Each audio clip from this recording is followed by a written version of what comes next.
Hello and welcome. I'm Charlie, and as you can see, I'm a giant tortoise. My home is a small but unique group of islands in the Pacific, 1,000 kilometers west of South America. People find the islands fascinating, but at the same time somewhat uncanny, sometimes even unreal, due to their volcanic origin, which you would think would make them uninhabitable. But in fact, they're teeming with life. The Galapagos Islands. Despite the seemingly inhospitable living conditions, you'll find life everywhere, because we have learned to adapt to these conditions. I'd like to introduce you to some of the most interesting creatures who live on the Galapagos Islands. For instance, the Galapagos sea lion. Yes, we'll come back to you later. We don't want to disturb your snooze. This is the famous Galapagos land iguana.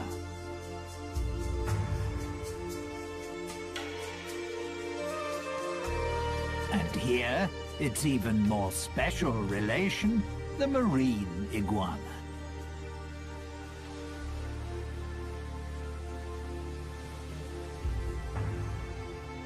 The very colourful red rock crab, and the white-tip reef sharks. But the islands don't just consist of rock and lava. Thanks to the rainy season, numerous plants thrive here, providing a habitat for other creatures. For example, the brown pelican.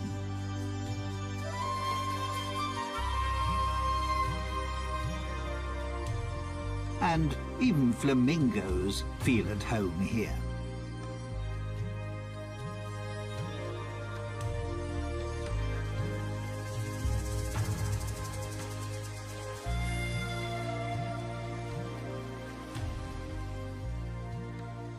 The Spanish, who, incidentally, by chance, discovered the islands in 1535, named them after me. Obviously because I impressed them so much.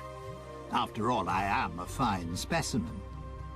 But first, let me tell you more about the remarkable reptiles on this group of islands. Here we see a prickly pear cacti growing in crevices in the lava. They provide food for the yellow land iguana.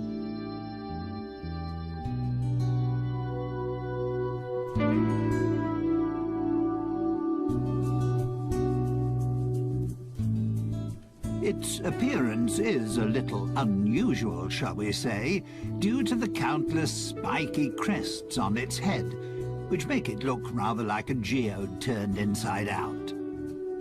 The fact that the female land iguana uses the hot volcanic sand to hatch the clutch of 3 to 12 eggs she has laid is the reason why land iguanas are mainly found on Fernandina. It's the most westerly and youngest island of the archipelago.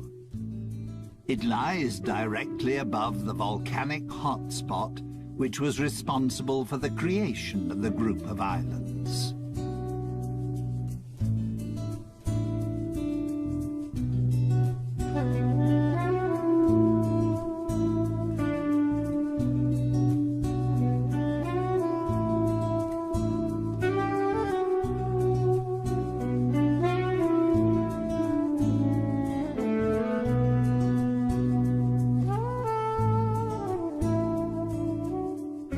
Because the 13 main islands of the archipelago have widely differing characteristics and diverse living conditions, some species have developed subspecies on the different islands. That's why, apart from the ordinary land iguana, you'll also find the Santa Fe iguana, which has an even stronger yellow coloring and a more spiky appearance. And then there's the Rosada iguana, which has a distinct pink shade.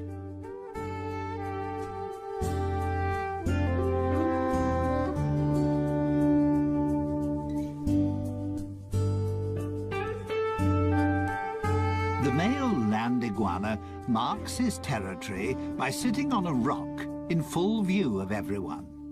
That's his way of guarding the hole he has dug with his partner for her to lay her eggs.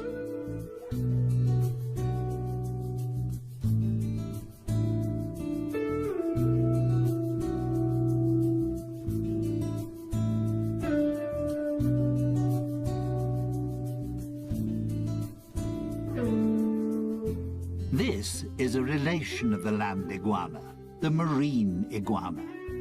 The marine iguana is only to be found on the Galapagos Islands and is the only extant marine iguana species. It prefers to live along the coastline because that's where it finds its food.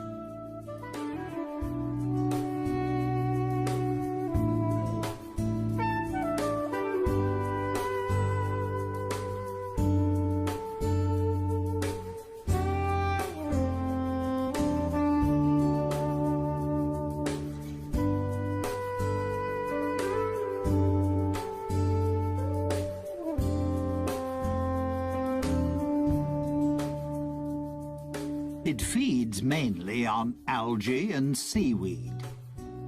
The excess salt it takes in when feeding is excreted through special salt glands in its nostrils.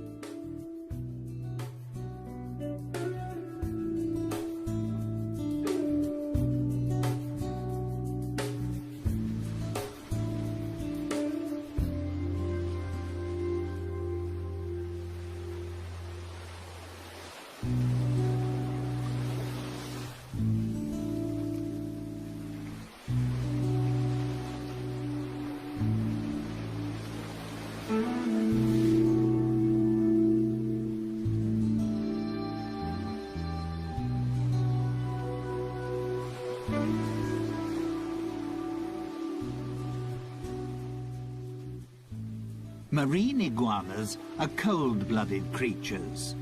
That's why they can only stay in cold seawater for approximately 10 minutes. They are, however, outstanding swimmers and are able to dive to depths of up to 9 meters. Once they're out of the water, thanks to their dark skin, the sun quickly warms their bodies up again.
Minor scuffles amongst the marine iguanas to mark their territory are quite common.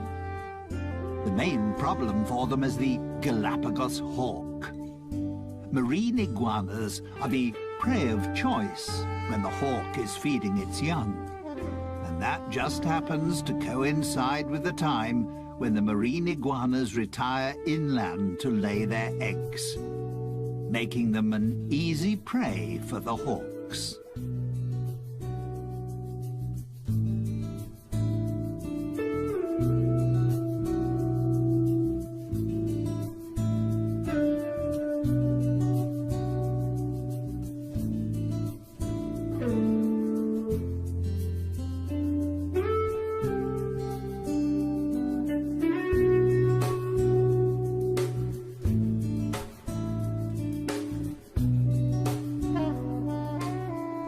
On the lava beach, the hawks have little chance of catching the iguanas, as they can easily camouflage themselves.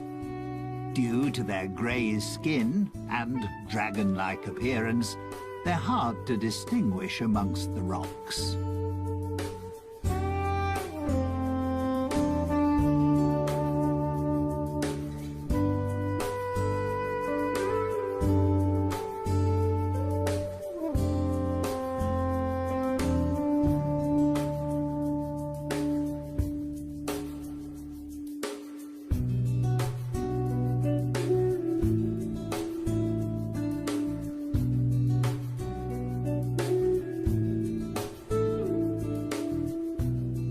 The Galapagos Islands are home to 7 endemic types of iguana. The males are larger than the females and can reach up to 30 centimeters, approximately 12 inches in length. Iguanas mainly eat flies, scorpions, and other insects. They have a symbiotic relationship with the sea lions because they free them of bothersome flies.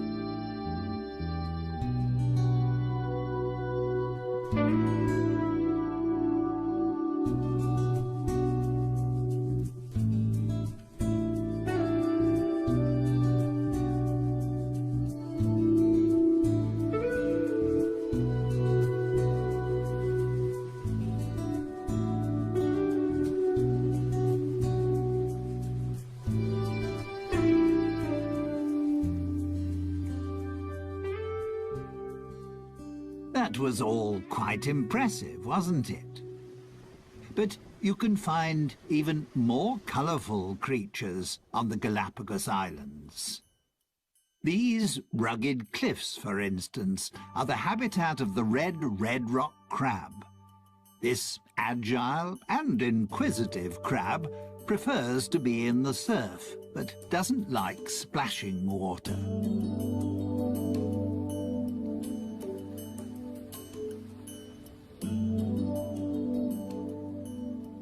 Its main source of food is algae, which it gnaws off rocks, together with other marine organisms. But also the odd carcass which gets washed ashore is a welcome extra in its diet.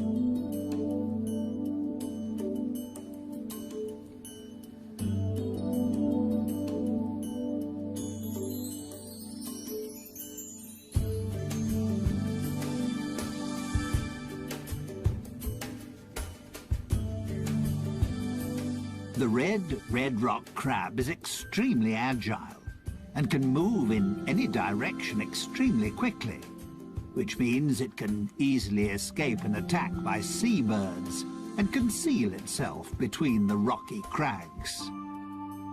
Its curiosity, however, will soon get the better of it, and it'll surface again fairly quickly.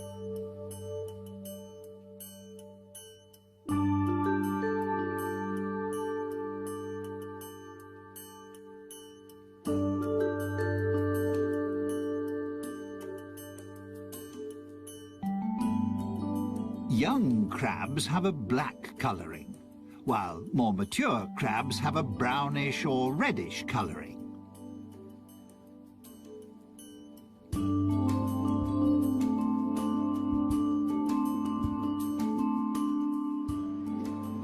Bless you. Probably the food was a little too salty.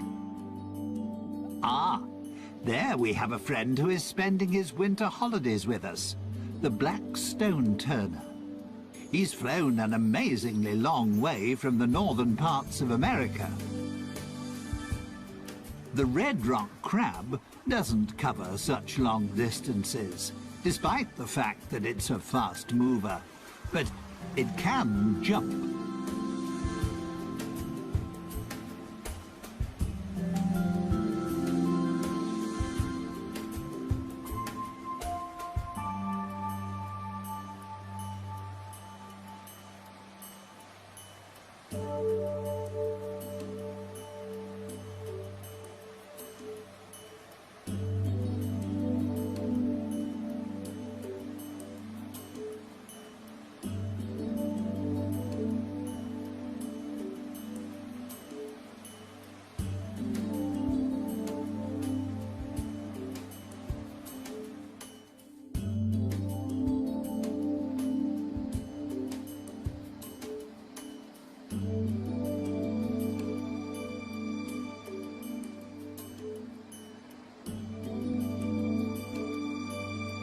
The name red rock crab doesn't mean that nature has decided that all the crabs must be this colour. For instance, there are also yellow, pink and white examples. And this black one is perfectly camouflaged on the lava rocks.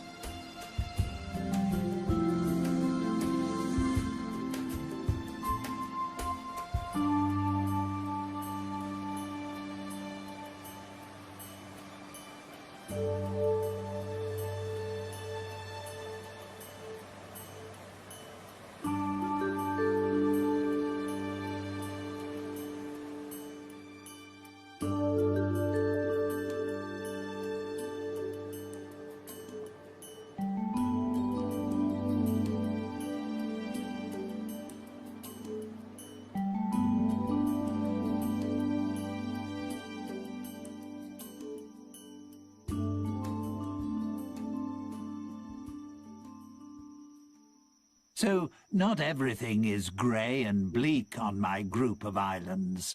There's so much more.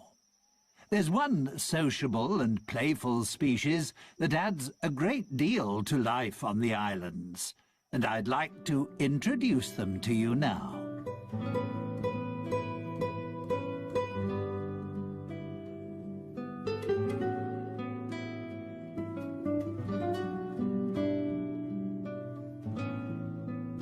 The Galapagos sea lions. You'll find them on virtually all the islands of the archipelago, just like their smaller relations, the Galapagos fur seals. Although they enjoy spending most of their time in water, you can frequently find them on land. To protect themselves against too much sun, they seek out the shade in natural caves or under cliffs.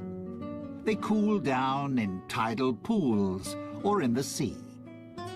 One of the favourite spots of the Galapagos sea lion is the leeward northern shore of the oldest and most southerly island, Hispaniola.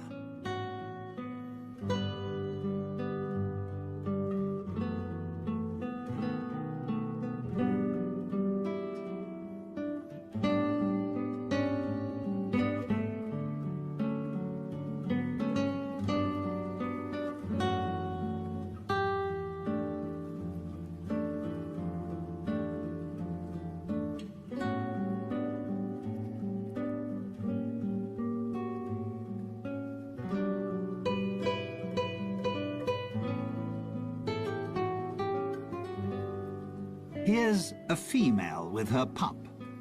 The relationship between the two is extremely close. Not surprising after a gestation period of 12 months.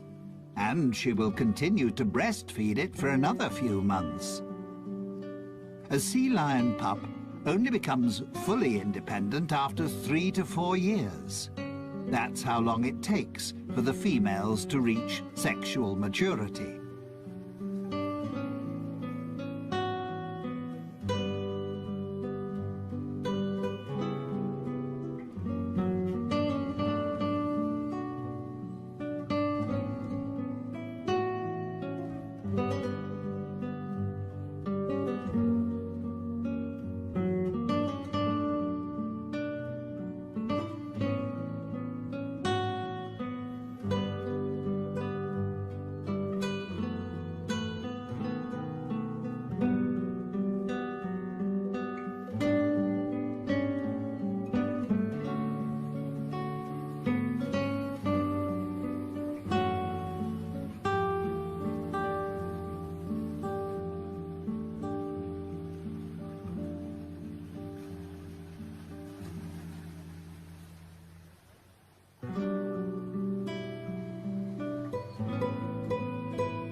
Males only reach sexual maturity after 7 or 8 years, and then have to fight fiercely for their own territory. This also makes them more aggressive and short-tempered than the more playful females.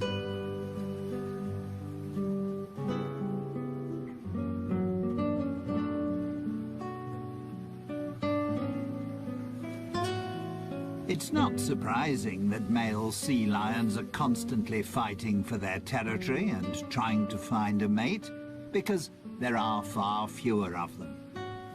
A male sea lion will often have as many as 30 females in his harem.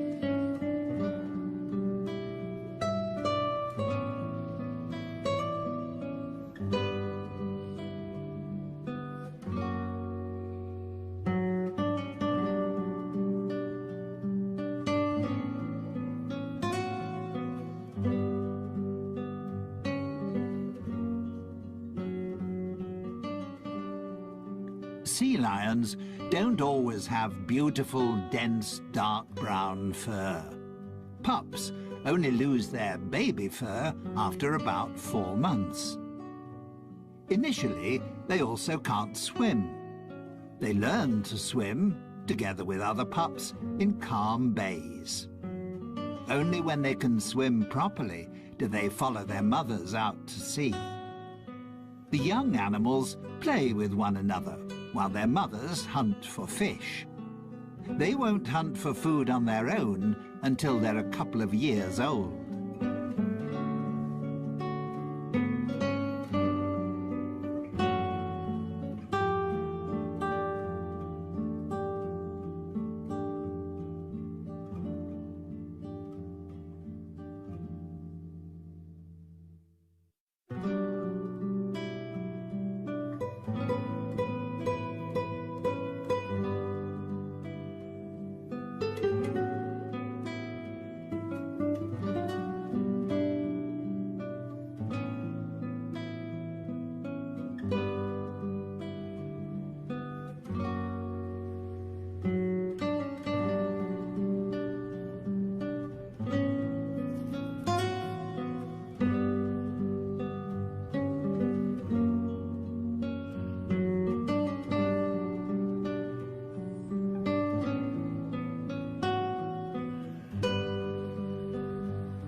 Male sea lions can weigh up to 250 kilograms. Females, roughly 100 kilograms.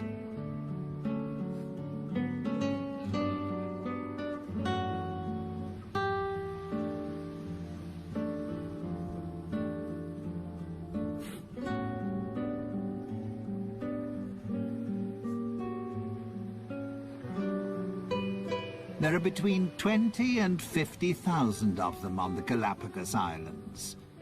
The reason for the huge difference in numbers is partly due to a weather phenomenon, El Niño. It occurs in irregular cycles and in different degrees of severity. The results, however, can occasionally be disastrous.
The arrival of El Niño signals a decrease in the cold Humboldt current, which can even cease completely.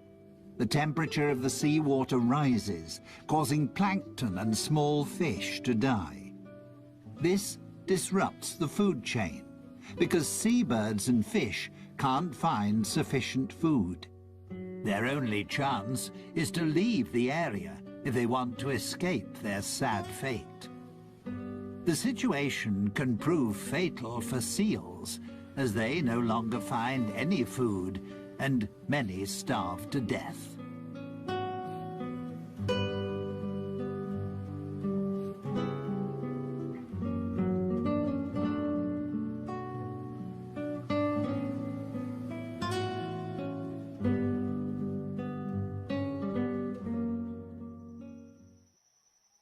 Before I introduce you to my family and a couple of other Galapagos inhabitants, let me show you the islands in a little more detail. Life on the Galapagos Islands is not always easy. During the first half of the year, there are only 3 or 4 months at the most in which any rain falls, which is why there is a constant shortage of fresh water. The arid countryside often looks desolate. Lava rock, steppe, and cacti dominate the scene.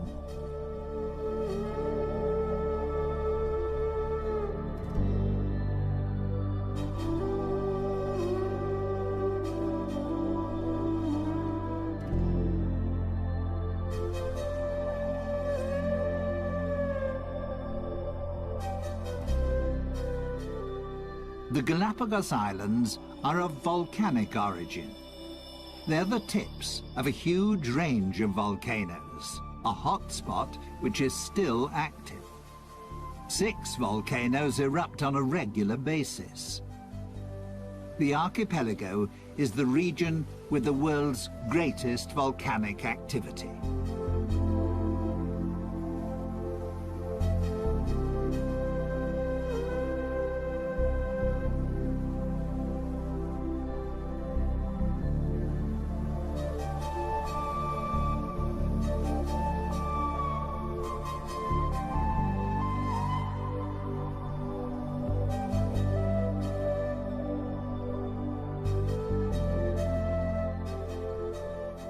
And there is another special feature. The islands shift. They're located on a tectonic plate which covers a magma chamber. They move from west to east, as if on a conveyor belt. That's why Fernandina, in the west, is the youngest island, and Española, in the east, is the oldest.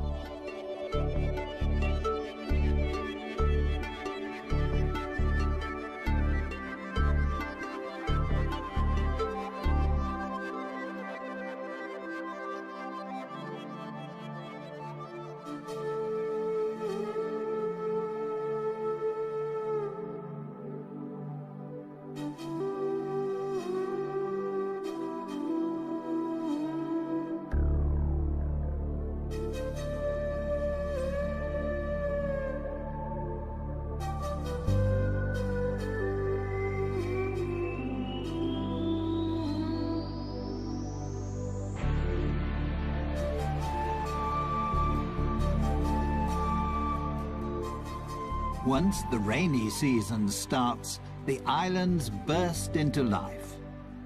Most of the flowers are a shade of yellow, because there is only one type of bee on the islands, which is responsible for pollination, the Galapagos wood bee. Most likely, the flowers have adapted themselves to its preferred color.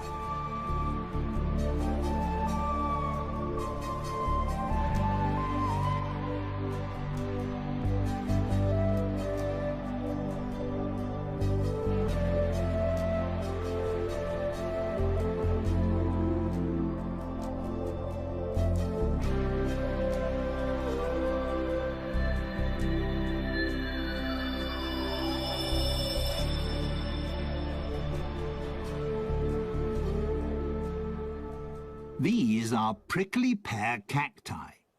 They are propagated by the Galapagos rat, which feeds on their seeds. The hard shell of the seeds is crushed during digestion, and after being excreted, the seeds start to germinate. These extremely hardy plants store nutrients that provide food for other creatures. The iguanas certainly have no fear of their thorns, and also for my fellow tortoises, they provide a welcome change to grass.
Apart from the 13 main islands, there are hundreds of small islands and outcrops. Some of them are several hundred meters high and provide breeding grounds for the numerous seabirds.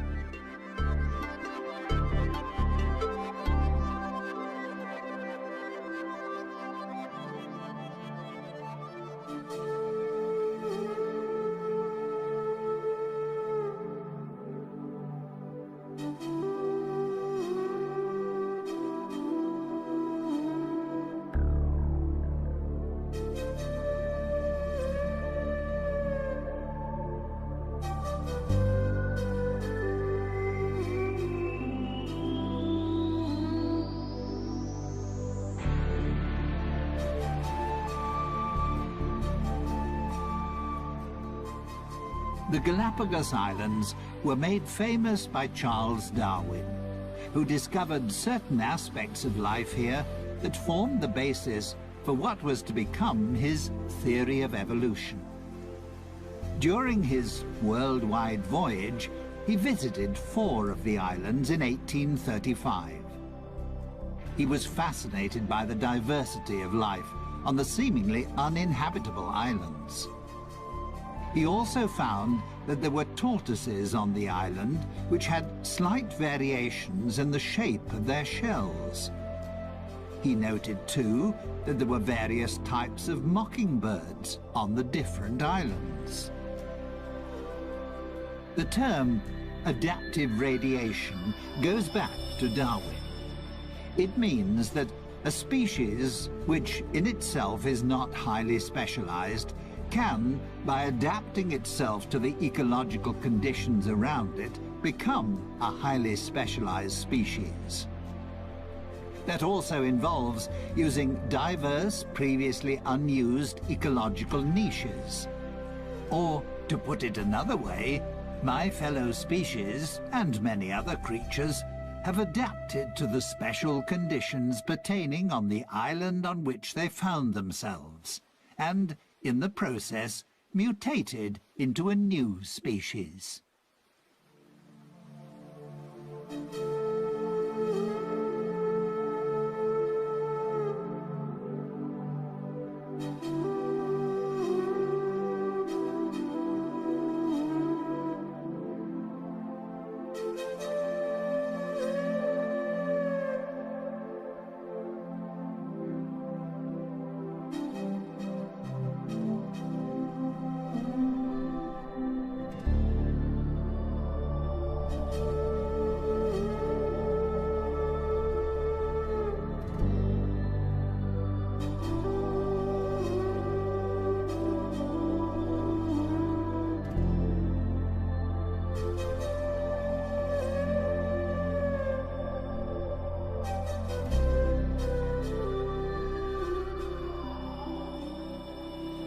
A gathering of white-tip reef sharks. They can be recognized easily by their white-tipped dorsal fin and tail. At the moment, they're resting after hunting for fish, crustacea, and cephalopods. Come night time, they'll become active again.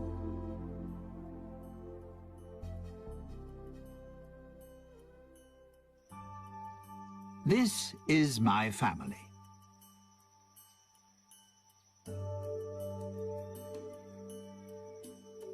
We giant tortoises are the largest of our fellow species living in the world today.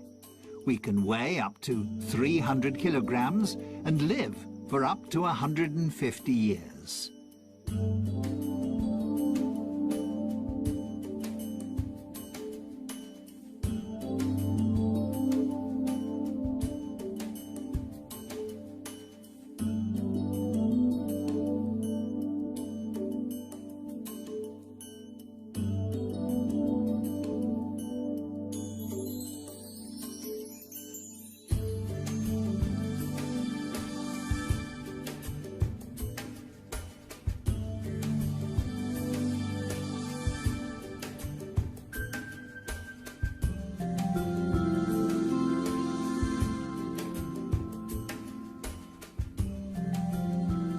Some of my relations don't have a dome-shaped shell, but rather a more saddle-shaped one. The front end is bowed upwards. That's particularly useful when you need to raise your head up to reach taller plants. Most of my relations on the eastern islands have saddle-shaped shells because the plants there grow considerably higher.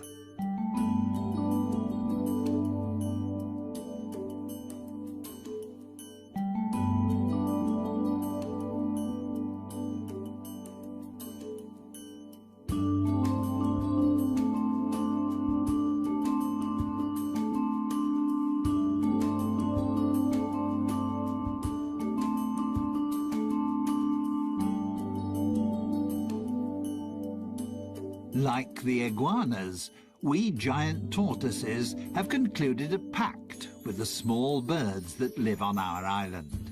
Finches and woodpeckers feed on the parasites and ticks on our skin. To let them know that we need their services, we stretch out and lie quietly until the birds have pecked off all the insects. It keeps us clean and makes life a little more comfortable.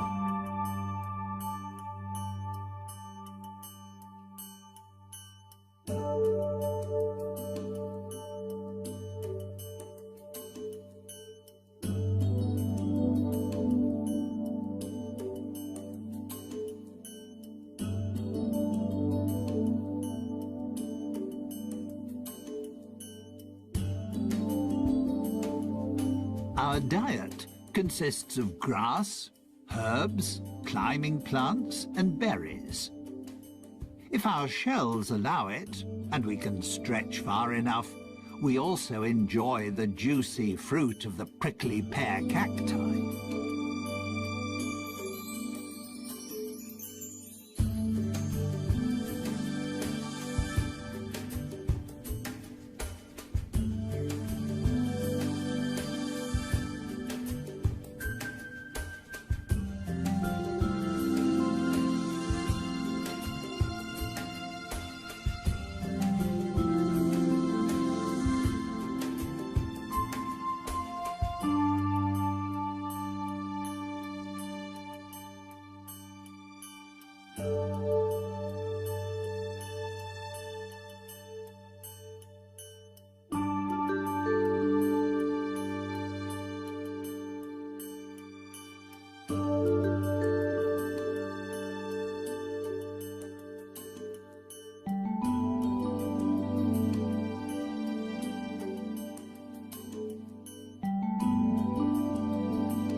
Incidentally, our bodies are so large because they also act as a reservoir.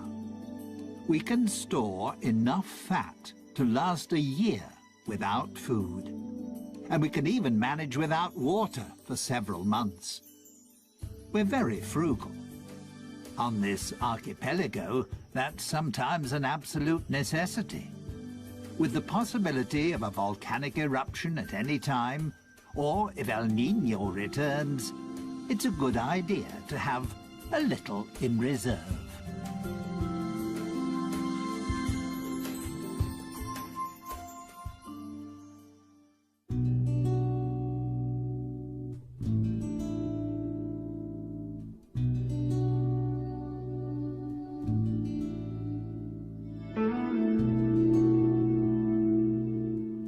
Well, that was my family.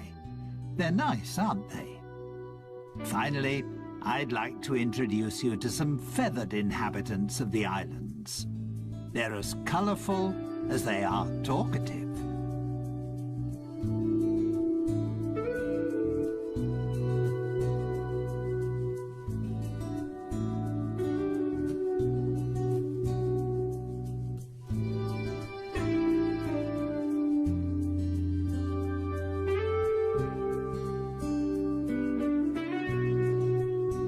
The roughly 500 flamingos which live on the Galapagos Islands are immigrants from the Caribbean.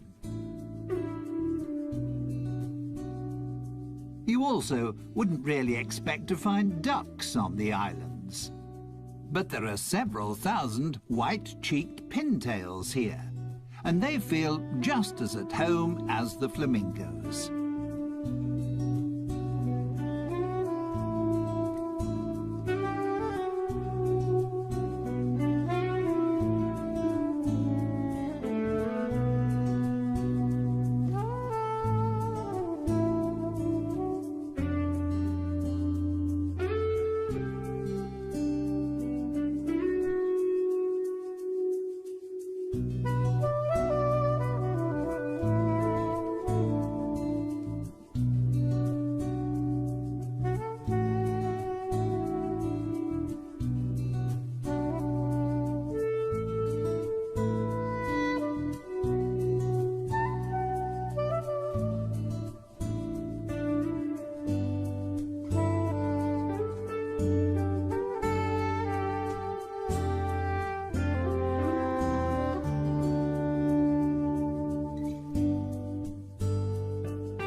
The lava heron is just one member of the heron family that has made its home here.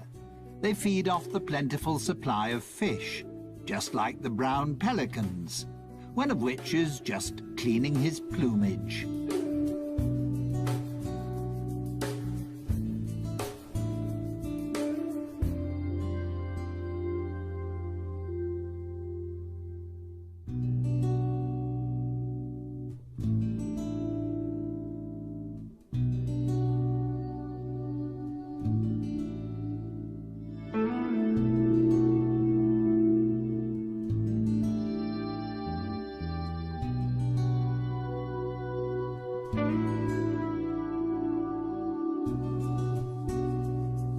The Galapagos albatross is the largest bird on the islands, with a wingspan of 2 meters.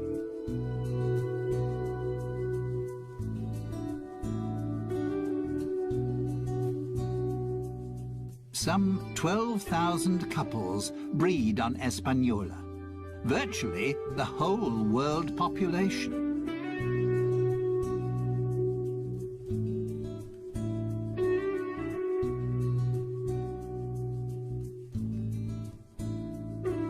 Here we have the pirates amongst the birds, a female frigate bird.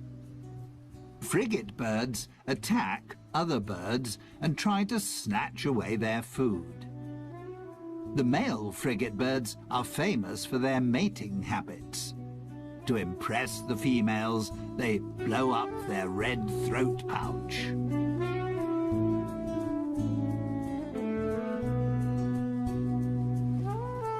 Someone else who appreciates the cold waters of the Humboldt and Cromwell currents is the Galapagos penguin. Due to various environmental influences, such as El Niño, as well as numerous natural enemies, like the sea lions and Galapagos hawk, they are now an endangered species.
Standing 1.20 meters tall, the great blue heron is one of the largest herons in North America. However, it's just as much at home in Central America as it is here.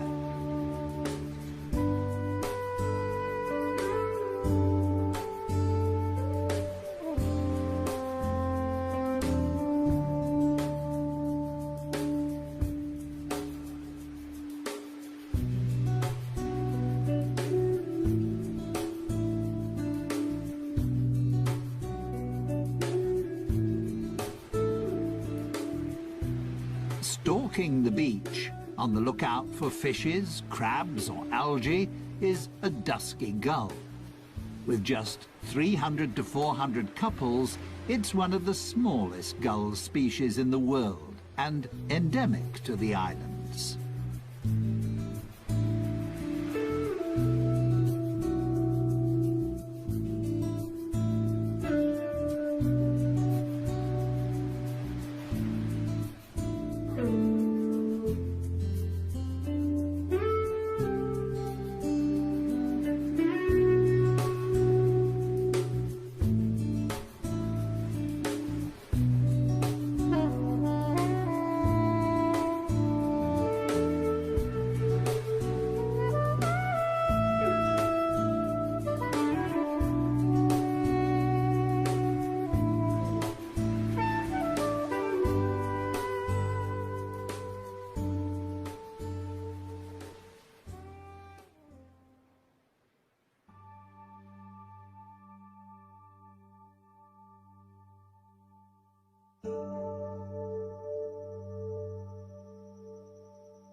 I hope you enjoyed our little excursion around my homeland.